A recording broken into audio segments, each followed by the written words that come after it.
Guys welcome back to NB learning. आज हम discuss करने वाले हैं रिन्यूएबल एनर्जी का topic solar energy. Solar energy के हवाले से जो है हम डिस्कस करेंगे आज कि सोलर एनर्जी जो है वो क्या होती है और इसको हम किस तरह से इस्तेमाल कर सकते हैं और इसमें कौन कौन सी टर्मिनोलॉजीज़ हैं। हम अपनी ज़मीन के बारे में देख लेते हैं, जैसा कि very small as compare to sun. हमारी ज़मीन जो है वो सूरज से बहुत छोटी है। Rotate about its own axis. हमारी ज़मीन अपने एक्सिस के गिर्द घूमती है और जिससे जो है दिन और रात बनते हैं, और उसके अलावा जो है हमारे जो सूरज है उसके गिर्द घूमती है, जिससे सीजन्स आते हैं या साल जो है वो बनते हैं। तो हमारी ज़मीन का कम से कम डिस्टेंस जो है वो सूरज से 147 मिलियन किलोमीटर और मैक्सिमम 152 मिलियन किलोमीटर है।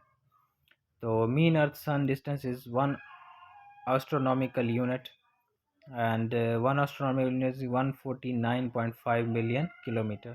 It varies by plus minus 1.7%. This variation is not responsible for earth seasons.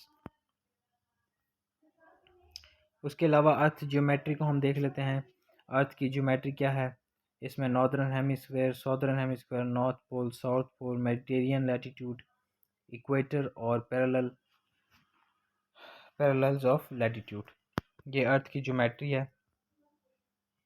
Earth geometry, उसके अलावा लोकेटिंग पोजीशन ऑन अर्थ, उसमें हम पोजीशन देखने के लिए क्या करते हैं, थीटा, लैटिट्यूड, लॉन्गिट्यूड एल, और prime mediterranean at Greenwich L is equal to 0, X axis, Y axis, ये सारी चीज़ें हम आगे जो है वो यूज़ करेंगे। उसके अलावा earth geometry, where is Karachi on earth, यानी कि कराची ज़मीन पे कहाँ है, लैटिट्यूड 24.85 और लॉन्गिट्यूड 67.01, ये हमारी कराची का जो है वो लॉन्गिट्यूड और लैटिट्यूड है। Try latitude at Google, in which hemisphere Karachi is located, to which direction from Greenwich Karachi is located. तो ये चीज़ें हम देख सकते हैं गूगल के ऊपर। उसके अलावा मैग्नेटिक कंपस डायरेक्शन, हमारा जो मैग्नेटिक कंपस है वो जो है वो उसकी जो डायरेक्शन है वो हमारी मेन बेसिकली दो पोल्स होते हैं। एक हमारी जो डायरेक्शन है जो हम कहते हैं कि ये नॉर्थ है, ये साउथ है, ये ईस्ट है, वेस्ट है, ये हमने खुद रखे हुए हैं जियोग्राफिकली। और एक होता है कि जब हम एक मैग्नेट को लटकाते हैं तो वो अपने नॉर्थ और साउथ पोल की तरफ जो है वो अट्रैक्ट हो जाता है। तो जो जियोग्राफिक नॉर्थ और साउथ पोल हैं उनमें और जो मैग्नेटिक नॉर्थ और साउथ पोल हैं उनमें फ़र्क है। तो direction shown by magnetic compass are not the geographic direction. All solar engineering calculation are based on the geographic direction. हम जितनी भी कैलकुलेशन इंजीनियरिंग में करते हैं वो हम जियोग्राफिक डायरेक्शन पे करते हैं, ना कि मैग्नेटिक डायरेक्शन पे करते हैं। उसके अलावा मैग्नेटिक डिक्लाइनेशन, यानी कि हमारा जो जियोग्राफिक नॉर्थ पोल है और जो मैग्नेटिक नॉर्थ पोल है उसके दरमियान जो हमारा डिफरेंस है उसको हम कहते हैं मैग्नेटिक डिक्लाइनेशन। जैसा कि magnetic declination in Alberta Canada is approximate 16 degree, और for Karachi magnetic declination almost 0।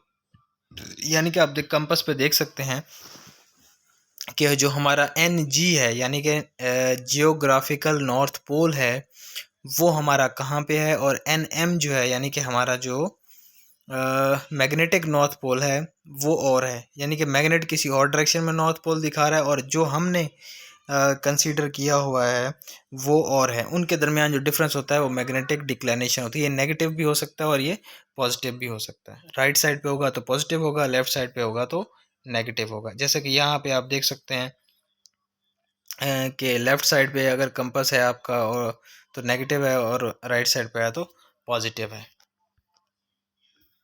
उसके अलावा डेट एंड डे, ये हम देख सकते हैं टेबल में। आप ये सारी चीज़ें डेट एंड डे के हवाले से देख सकते हैं।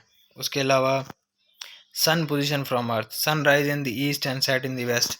सूरज जो हमारा वो ईस्ट से निकलता है और वेस्ट को ग्रुप हो जाता है। एक A C sun in south and B C sun in north. उसके अलावा सोलर नून, सोलर नून हमारा क्या होता है? सोलर नून हमारा वो होता है कि जब हमारा जो सूरज है वो सबसे ज़्यादा हाईएस्ट पोजीशन पे होता है दिन में, हमारे जो हॉरिज़न है उस पे हाई होता है, जैसे कहते हैं कि बिल्कुल पीक जो होता है हमारा दिन में, उसको कहते हैं सोलर नून।